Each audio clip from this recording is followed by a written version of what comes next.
Хайырлы ирте, илнең төп телеканалында Татарстан яңалыклары, студияда Чулпан Әмири безнең бүгенге чыгарылышты. Районның үзгәрәсе бар. Татарстан Республикасы рәисе Рөстәм Миңнеханов Ширмешән районында эш сәфәре белән булды. Безнең әти герой. Казанда әнә шул исемдә мобилизацияләнгәннәр һәм аларның гаиләләре өчен видео элемтә оештырдылар. 3 көнлек сәфәр. Казандагы Камал театрында Шоллы театрының гастрольләре бара.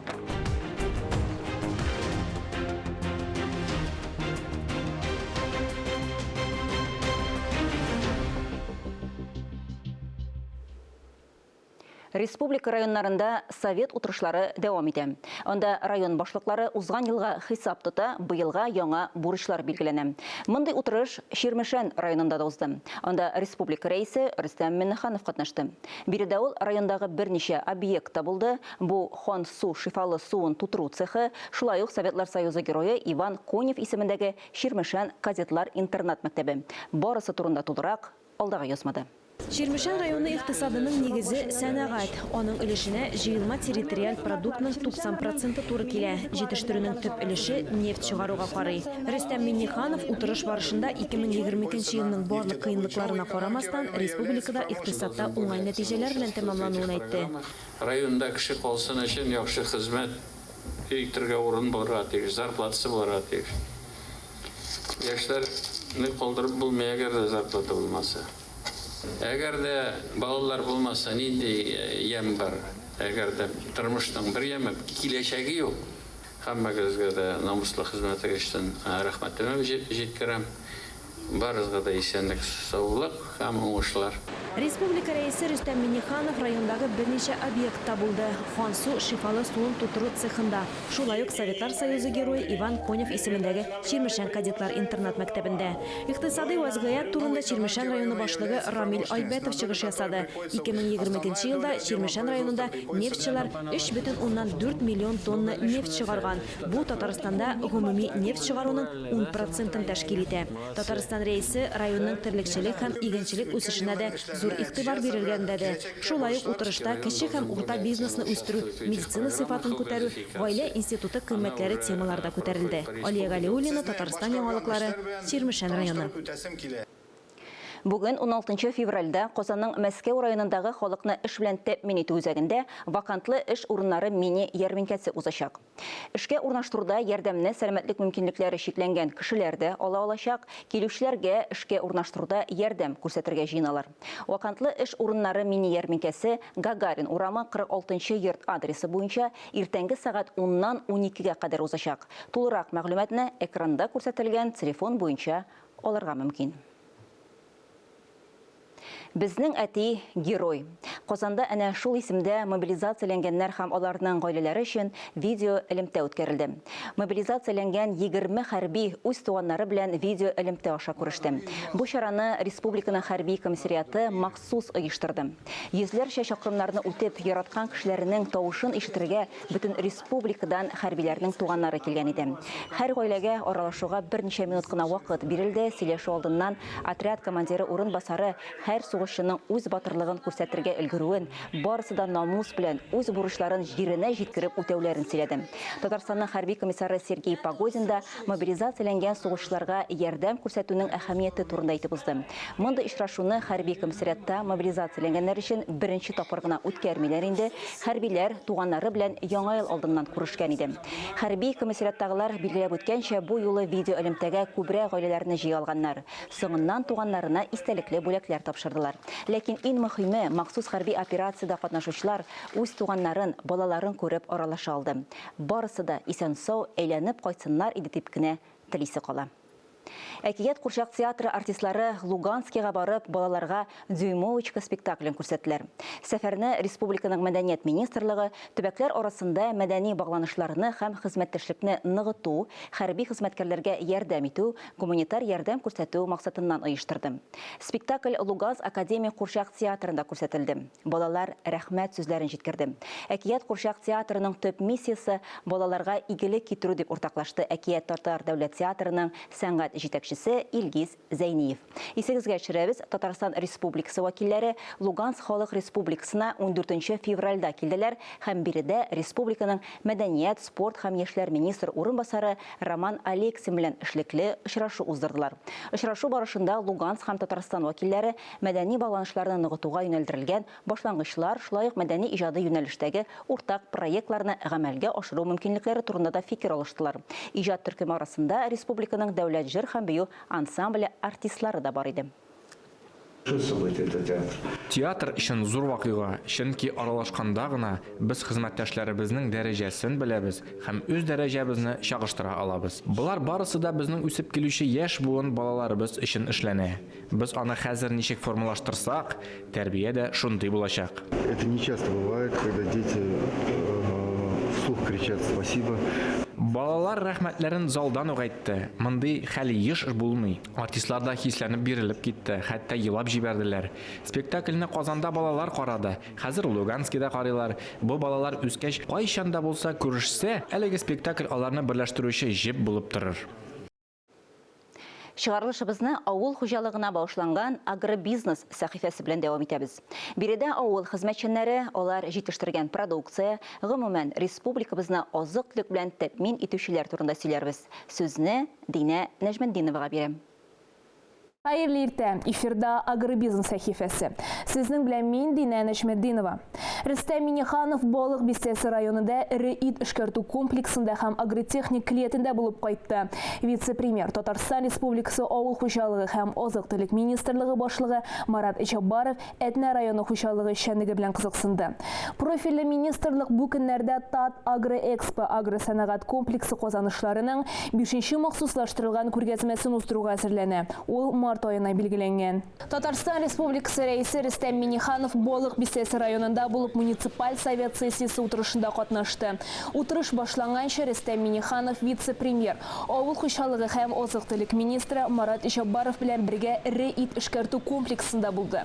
Предприятие азык сыйфатыннан башлап итне ваклап сату шелтәренә илтүгә кадәр җитештерү циклларын контрольдә тота. Шулай ук Рөстәм Миңнеханов Балык Бистәсе агротехник техникумында булды. Техникум бинасына капиталь ремонт 2022 елда үткәрелгән. Моннан тыш тулайтырак төзекләндерелде. Быел техникум остаханәләренә капиталь ремонт ясала. Рөстәм Миңнеханов уку йортында булганда мәктәпләрне тәмамлаучылар арасында һөнәри юнәлеш бирү белән активрак шөгыльләнергә тәкъдим итте.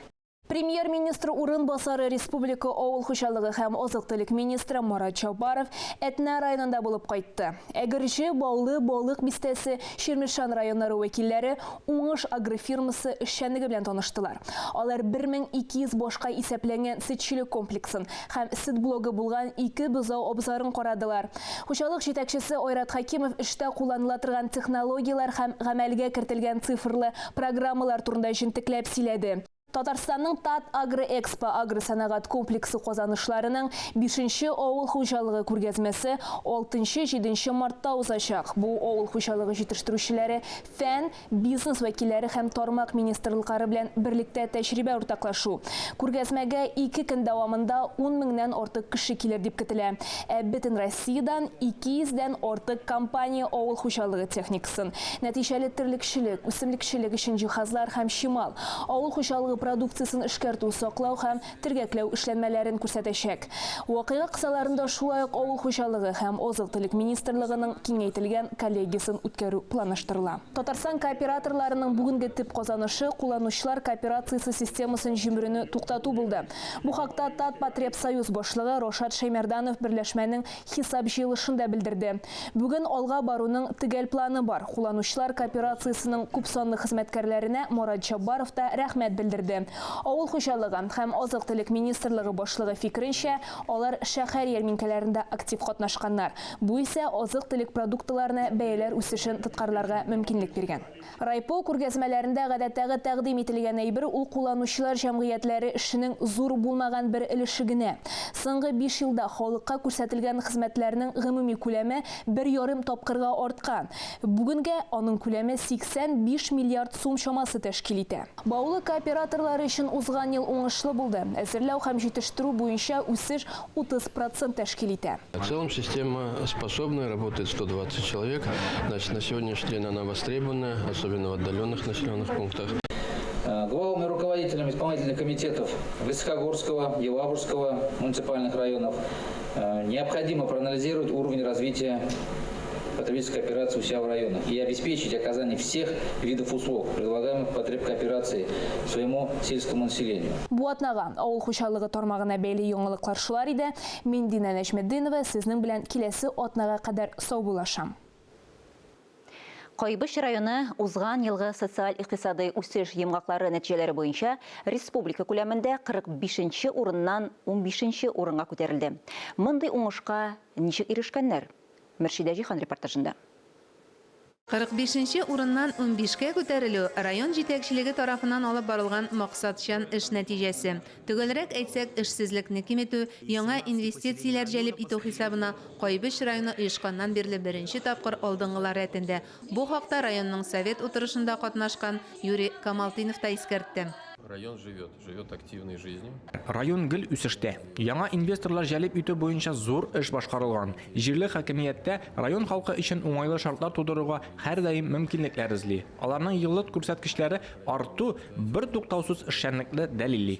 Бер туктаусыз эшчәнлек дигәндә авыл хуҗалыгы тармагындагы тынгысыз, ялсыз эш күздә тотыла. Нәкъ менә шушы тармакны яңа инвесторлар Август Кайбыш җәмгыяте җәелдерә. Шулай ук тулаем күрсәткечләренә М12 трассасының район аша узуы да уңай тәэсир итә.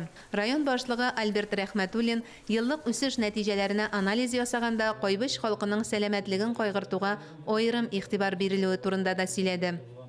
Барлығы 2756 кеше диспансеризация узды, бұл планның 72% тәшкил итте. Профилактик медицина тикшерүләрендә 579 кеше узды, бұл планның 90% тәшкил итте. Шулай ук Кайбыш районында мобилизацияләнүчеләргә гуманитар ярдәм акцияләре оештыралар, гаиләләренә ярдәм күрсәтелә. Иске Тәрбит авылындагы урамга Украинадагы махсус операция барышында һәлак булган Алмаз Батанов исеме бирелгән.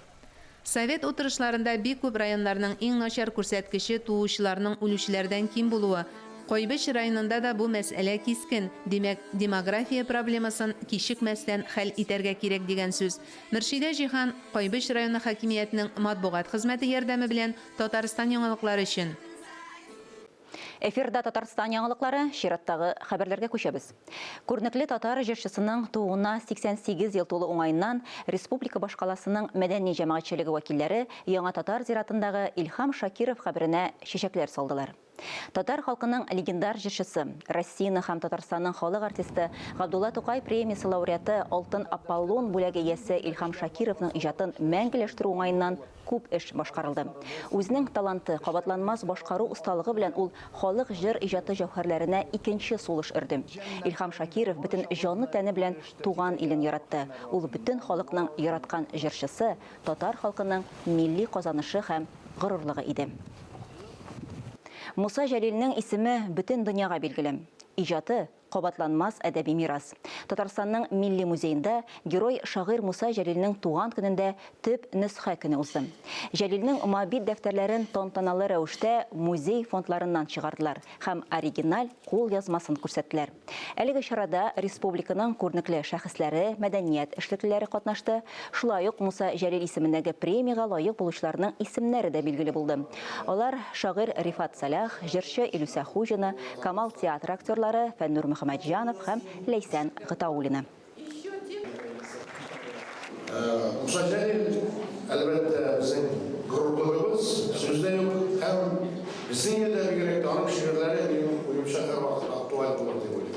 Үзенең үлеме белән үзеннән соң килгән буыннарга өмет уятып калдырган шагыйрь бик шагыйрь.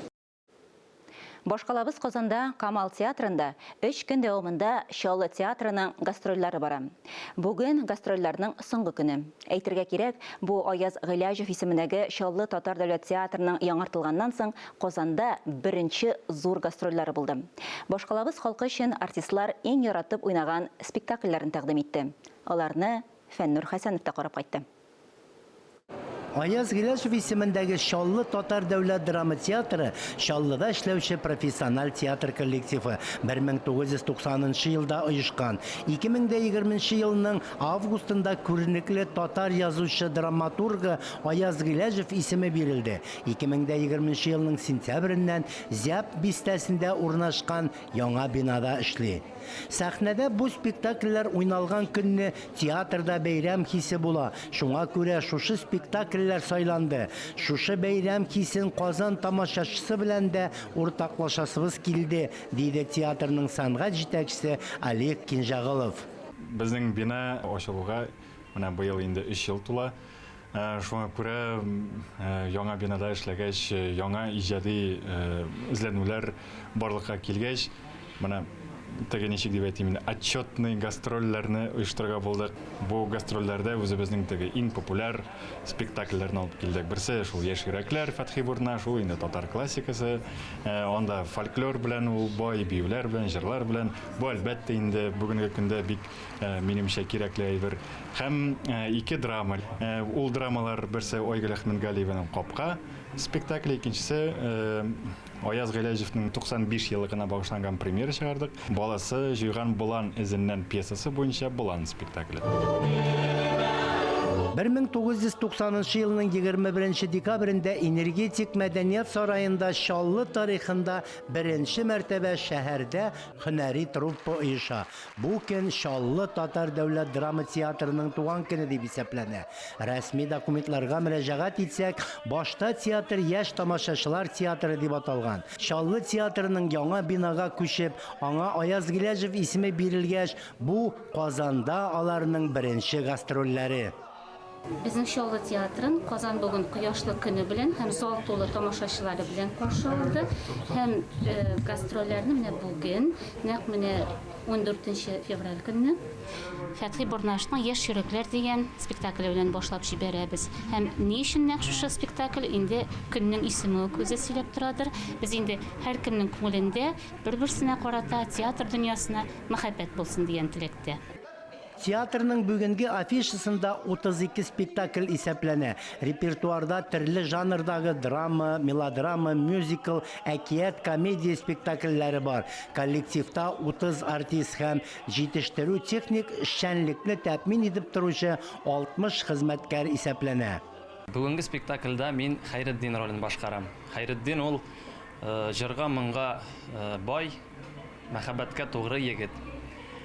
Бу Хайретдин образын миңа укыган вакытта ук дипломный спектакльдә уйнарга туры килде. Һәм дә инде театрга эшкә килгәч, миңа шушындый бәхет тагын бер тапкыр елмайды, тагын бер тапкыр татыды. Аллаһыга шөкер, бу спектакльгә тамашачы күп итеп йөриләр. Һәм дә инде без бу спектакль белән сезоныбызны ачып җибәрәбез һәм тәмамлыйбыз. Бу спектакль безнең ничектер теге традициягә да кирип китте дип әйтсәк була. Шаллы театры Казан тамашачысына Яшь йөрәкләр, Капка һәм Болан спектакльләрен тәкъдим итте. Алар Галиәскар Камал театрының зур залында барды. Бүген гастрольләрнең соңгы көне. Фәннур Хәсәнов, Дамир Мөхәммәтханов, Татарстан яңалыклары. Чыгарылышыбызны актуаль әңгәмә сәхифәсе белән дәвам итәбез. Бүген студия кунагы Республиканың Министрлар кабинетының гражданлык хәле актларын теркәү идарәсе башлыгы Гөлшат Нигъматуллина. Хәерле көн, мөхтәрәм телевизор караучылар. Бу театрларга йөрүләрдә туйдырды инде, әллә һич югы ЗАГСка булса барып кайтабызмы дип әйтте ди бер ханым йөргән егетенә. Шуннан да ЗАГСсыз бер нәрсә эшләп булмый бүген. Мөхәрнең иң кирәклесен шунда сугалар. Шунлыктан без бүген студияга Татарстан Республикасы Министрлар кабинетының гражданлык актларын теркәү идарәсе башлыгы Гөлшат ханым Нигъматуллинаны чакырдык. Хәерле көн, Гөлшат ханым. Хәерле көн, исәнмесез? Зәхмәтле, ковидлы еллардан соң тормыш үзенә төште инде дип уйлый алабызмы без бүген? Мин бу чиракта үлем җитем һәм балалар туу динамикасын күз алдында тоттым. Дөресен әйткәндә, социаль өлкәдә инде бүгенге демографик хәлләр Татарстанда гына түгел, Россия күләмендә дә бик җитди хәлләр дип әйтергә. Безнең күрсәткечләргә караганда, узган елда 36 мең 924 бала дөньяга килде. Үлемгә килгәндә бу күрсәткечләр безнең Идел буе округ төбәкләре арасында иң түбәнгә төште бүгенге көндә. Ул 25%-ка кимеде безнең һәм инде ул күрсәткечләрне без шундый. Безнең яшьләр заманы белән бергә хәзер күбрәк гражданлык никахы белән торуны хуп күрәләр. Һәм кайберләр әйтәләр, бу әлбәттә яхшы фал, чөнки кеше аннан соң аерылышучылар саны да кими, шундый ниләрдән соң никахлардан соң дип әйтәләр. Сез моңа ничек карыйсыз гомумән? Менә бу гражданлык актлары белән яшәүче кешеләргә теркәлмичә генә дип әйтмәкче булам инде. Бүгенге заман яшьләре үзенчәлекле бик карый бу мәсьәләгә һәм инде әйтергә кирәк, безнең яшьләр соңракта кияүгә чыга, өйләнешәләр дә соңрак. Баланы да соңрак кайталар. Баланы да соңрак табалар. Һәм өйләнмичә торучыларның сәбәбе бардыр. Чөнки алар бер-берсенә бәлки ышанмыйлар. Ниндидер ихласлык югарасыларында. Һәм инде тора баргач, алар барыбер өйләнешәләр, чөнки балалар туа. Ул балаларга рәсми рәвештә безнең документлар бирелә һәм анда билгеләп куелган әти исеме ул һәр балага аңлатырга тиеш бит, чөнки алар никахлы гаиләдә туганмы, булай туганмы ул бала. Гражданлык хәлатларын теркәмичә генә. Менә бу шуннан да шулай, ул замана чигенә каршы торырга да кирәк кай вакытта. Менә бу гаилә кыйммәтләрен халыкка сеңдерү өчен менә тагын нинди чаралар үткәрәсез? Ныклы гаилә проекты бар, федераль проекты кысаларында шактый мероприятияләр үткәрелә, чаралар. Алар елына 200-дән артык безнең һәрбер районда. Безнең тугрылык, мәхәббәт һәм медале бар. Ул инде безнең 1000-гә якын кешегә тапшырылды. Һәм инде Узак бергә яшәүчеләргә бирелә. Озын гомерләр бергә үткәрүче безнең хөрмәтле парларга тапшырылачак. Ул 8 июль көнне мәхәббәт һәм тугрылык көненә туры килә. Шундый чаралардан исәпләп китәсем килә, безнең бар аеруча игътибарга лаек күп балалы гаиләләр белән очрашулар, яшь гаиләләр белән очрашулар. Безнең халык үзегез беләсез, исем кушу мәсьәләсендә дә алдынгылардан җиргәме. Шунлыктан менә бу соңгы вакытта теге тузга язмаган дип әйтәбез инде, без сүз исемнәрне документлаштырмас өчен сез ничек каршы торасыз менә? Чөнки бит кеше бит теләсә инде исем белән килергә мөмкин сезнең каршыгызга. Хәзерге заман ата-аналар үзенчәлекле карый бу мәсьәләгә, кайберләре модага ярып исем куша, кайберләре демократия дип капланмакчы була инде. Кайберләре инде безнең саф татар исемнәренә игътибар итә. Һәм инде бу чиракта мин һәрбер яңа туган балага ата-ананың игътибарлы булуын искәртеп әйтергәм. Чөнки исем кушканда аның асылын да белергә кирәк, аның мәгънәсен дә аңларга кирәк. Үсәсен дә белергә кирәк баланың, име? Үсәсен дә белергә кирәк, әтинең исеме белән дә яңгырашлы булуында игътибарлы булырга кирәк, истә тотып. Һәм инде бу чиракта бар безнең матур китап, татар исемнәре китабы. Без былтыр ясаганык электрон рәвештә бу сүзлекне, һәм инде аны бөтен кеше дә куллана ала. Анда исемнәрнең аңлаш. Бала табырга җыенган кешеләр шуннан танышып исем салый алалар инде. Шулай. Шулай да менә соңгы вакытта нинди исемнәр ешрак кушыла? Сез аны күбрәк күрәсездер инде документларда. Шул соңгы вакытта безнең популяр ирләр арасында, ир балалар арасында инде Әмир, Тимур, Искәндәр, кызлар арасында Әминә, Ясминә, Самира, Самина, вот шундый исемнәр барлыкка килде. Субханалла, матур исемнәр. Матур исемнәр, без куанабыз. Андый матур исемнәр булуын. Амин, шулай булсын. Рәхмәт җавапларыгыз өчен. Алга таба да безне шундый яхшы саннар белән, матур саннар белән куандырырга язсын. Амин, шулай булсын. Безнең халык кимсетүләрне күп күрде. Аларны ничек урап үтәсендә беләбез инде без хәзер. Әмма халыкны кимитеп язучыларны да ЗАГС хезмәткәрләре шикелле төп төгәлешләргә мәҗбүр итәрбез бер заман дигән теләктә бүгенгә сезнең белән саубуллашам, исемлектә күрешик. Хөрмәтле телевизор караучылар, бүгенге чыгарылышыбыз тәмам. Берничә минуттан соң эфирне хәерле көн Татарстан тапшыруы дәвам итә. Бүген студиягә кунакка 2022 елда фән һәм инновация өлкәсендә Россия президенты премиясенә лаек булган Ирек Мөхәммәтдиновның килүе көтелә. Мин Чулпан Әмири сезгә хәерле имин көннәр теләп, бүгенгә саубуллашам. Иртәгә 9 тулып 15 минутта очрашырбыз. Игътибарыгыз өчен рәхмәт.